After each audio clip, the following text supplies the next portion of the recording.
This is an unboxing video of the All Pond Solutions aquarium filter, the EF2. This does 14,000 litres per hour, so rated for up to 600 litre tanks.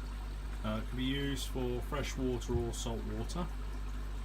I've never had an All Pond Solutions filter before, but reasonably priced. This was £69.99, so that's UK sterling. So just going to open this up.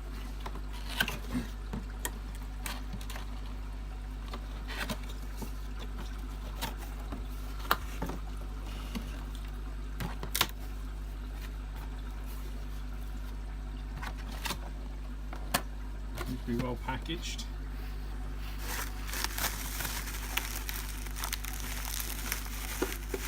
So here we have the filter here. I'm just going to unwrap this a little bit. So one of the first things I notice is it doesn't appear to have a handle or anything to be able to easily lift it up, so this is going to be interesting. There's a box here, so I'll just take that out. Struggle. So this box was damaged a little bit. I'm guessing that was just the plug that went in there, so hopefully it's not damaged anything inside. So inside that box we have the instruction manual, which is all in different languages there, as you can see: French, Italian, Spanish, German and English.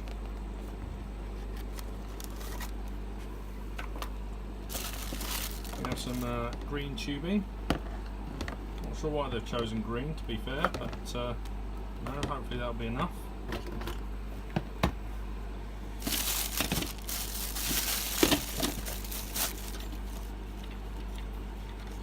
We have the hose attachment. Quality doesn't feel great, it feels quite sort of cheap and flexible, this, so I can see this, but we'll have to see how this goes. It doesn't feel like it's really good quality, but it's the operation that matters, I think, more than anything. You shouldn't really be able to pull these out and about too much anyway, so we'll see what happens with that.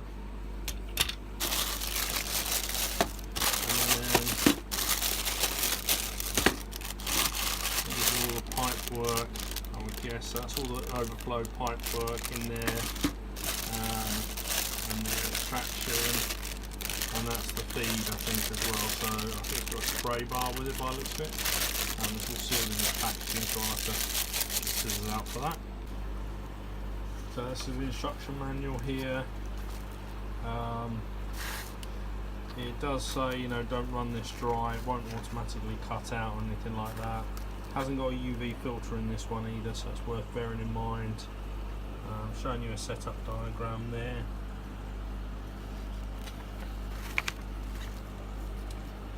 And it's got a 2-year warranty on this as well.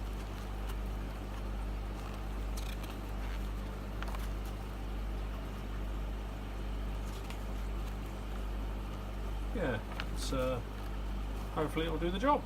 I'm sure it will.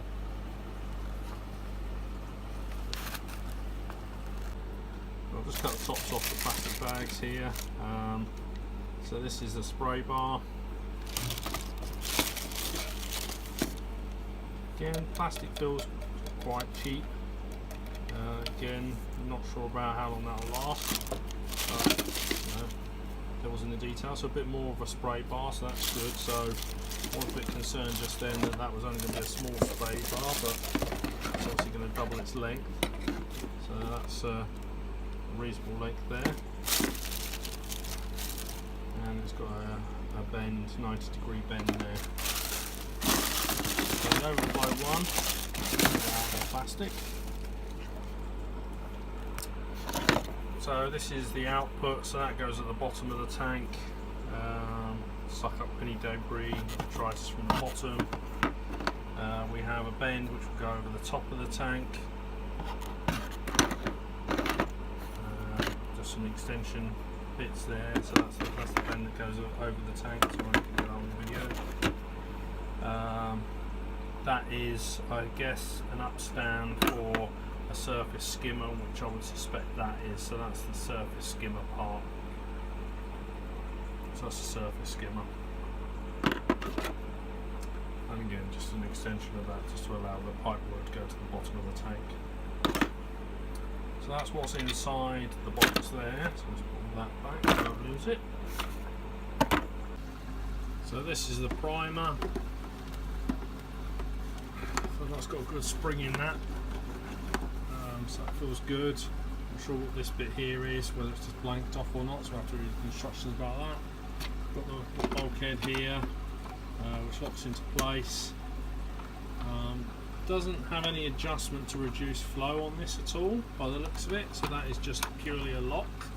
I know on the Fluval filters I've had in the past, you could adjust the kind of the pressure that goes through there, so that's going to be interesting as well, but that's fine. We have our inlet pipe work here, so that will suck the detritus from the bottom of the tank. It does have an optional surface skimmer, which is very loose, and I guess that will float depending on the height of the water. So if it's very high, it'll probably be up there, but if it sort of drops down, then it'll probably come to about there or something.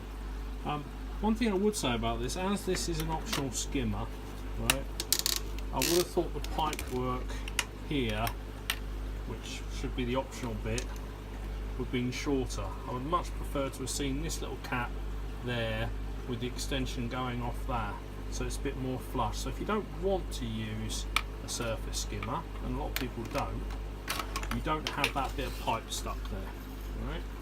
I just think that's a little bit nonsensical. So I think just if they trim that off and just had the cap a little bit further up here, just made that a little bit more slimline, it would be much better. This moves up and down, again probably depending on the height of your tank. It doesn't feel like it doesn't sort of bite and really click into place. It's quite loose and flexible. So yeah, I'm not sure how that's going to work and whether that's going to reduce suction on the inlet at all. So might have to get that to the right height and just put some tape through there just to hold it in place.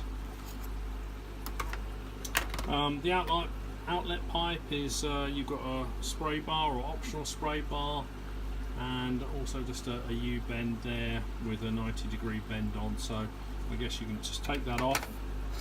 If you don't want a spray bar, I probably will use a spray bar because I do like spray bars on my tanks. Just agitates the surface area a lot more, and then you've got the outlet. And like I said before, this is the tubing. So again, it's going to be interesting to see how much of that fits the size tank we've got. Hopefully there's enough there.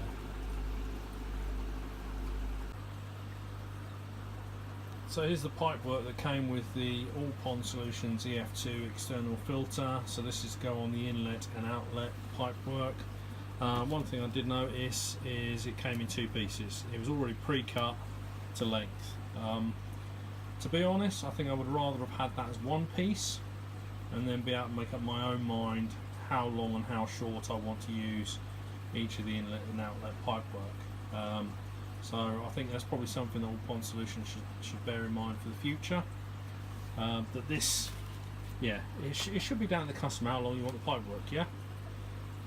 Or provide a join or something, but I think just leaving it one length would be perfect. So now for the filter itself, so like I said, this is the EF2, the new improved design by All Pond Solutions. It's got 35 watts, maximum capacity is 1400 litres per hour, and max head height, it's written on the side there, is 2 meters. So obviously, you know, the higher you go, the less pressure you'll have, so the less movement of water you'll get. That's worth bearing in mind. So like I said, this is going to go on my 330, so this is double the amount that I need for my 330, and we'll see how that goes. So from the outside, yeah, looks nice. Plastic doesn't feel too bad on the outside of this filter.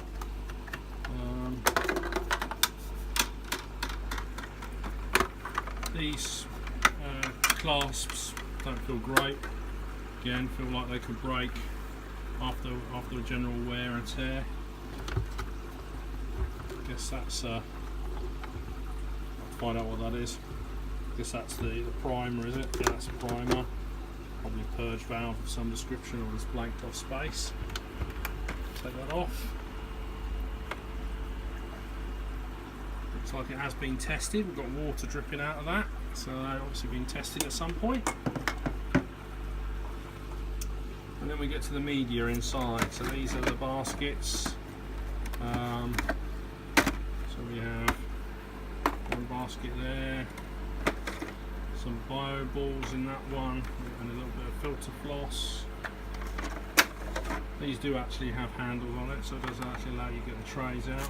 Some carbon and some more floss. Probably want to upgrade the media in these at some point. Bio balls will be fine now. Just checking this tray here. We've got some ceramic rings in there, so they're all in a bag. So I'm going to put that in my current filter to start getting the biological bacteria on there, biological filtration, and then the mechanical is going to be this. We've also got biological filtration on these bio balls as well. So I'm going to put all those in my sump to start priming those, ready to go. And yeah, we've got some floss in this as well, and that's it. Just drips through. And that's it. This is the All Pond Solutions EF2 canister filter. Thanks for watching.